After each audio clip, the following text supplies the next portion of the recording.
Bessorot Tovot, très bonne journée. En hébreu, aujourd'hui, on est le Kad, le 24 Av.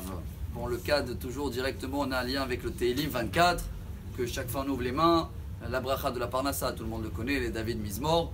Mais si aujourd'hui on est dans le Kad, en hébreu, le récipient de Papa, Hachem, il y a un message dans la paracha que je crois que chacun de nous doit essayer de l'appliquer dans les 6 jours qui nous restent jusqu'à la fin du mois d'Av.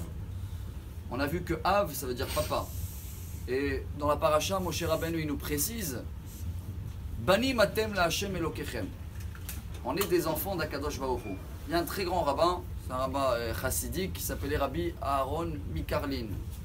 Une fois, ils ont demandé ses élèves, cher rabbin, quelle est la faute la plus grave qu'un juif peut faire dans sa vie? Il a réfléchi pendant quelques minutes et après il s'est levé, il a dit la plus grande faute, c'est qu'un juif, il oublie que c'est le fils de son père et que son père c'est le roi, donc c'est un prince. Ils ont essayé de méditer dessus, et c'est peut-être le message que je veux en tous les cas pour moi partager en premier. Et ils ont compris que chaque fois, qu'est-ce qu'il fait le Yetzer Hara?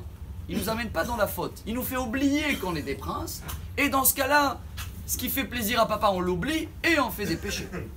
Ce qui veut dire, chers amis, et voilà de quoi je prends sur moi en tous les cas d'essayer de travailler jusqu'à la fin de l'année, c'est tchik-tchak, il nous reste 35 jours. On va bientôt commencer à sonner le chauffard. Et chaque fois qu'on va sonner le chauffard, on va dire Im kebanim, im karavadim.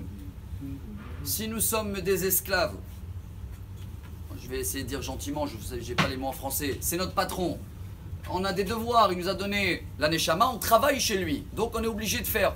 C'est un niveau, j'aurais dit standard. Pourquoi standard? Parce que des fois, tu n'as pas envie. Voilà, tu finis la prière, ou des fois c'est un peu dur, Shabbat, mais tu es coincé. Il te donne la vie, il te demande de faire, tu fais. Si déjà tu montes à un niveau où c'est pas mon patron, c'est mon père. Alors là, même si des fois j'ai du mal, mais comme ça le fait plaisir, je suis au top. C'est pour ça, chers amis, qu'il y a une belle partie dans la paracha avec des détails que le Sefer HaChinuch il nous amène en exemple. Pessah, il y a tous les règles de Pessah. Il faut que tu manges accoudé. Il faut que tu manges de la viande pas cuite, salie.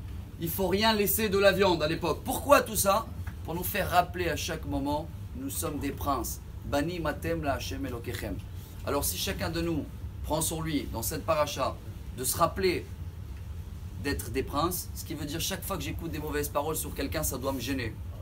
Chaque fois que je ne suis pas à l'heure quelque part où je ne fais pas bien une mitzvah, ça doit me gêner. Parce qu'un prince ou une princesse, s'il y a un petit défaut, même une petite miette de sable dans le lit, ça doit la gêner. C'est une princesse. Alors que chacun de nous fait un effort dans cette paracha en tous les cas, jusqu'à la fin de l'année, de prouver à Hachem que nous sommes les princes, ses enfants, et comme ça, Bezrat Hachem, Kadosh Baruch Hu, il va nous remplir le récipient, le Kad, à fond avec Beracha Ad Belidai. Bessorot Tovot, Amar Rabbi Elazar, Amar Rabbi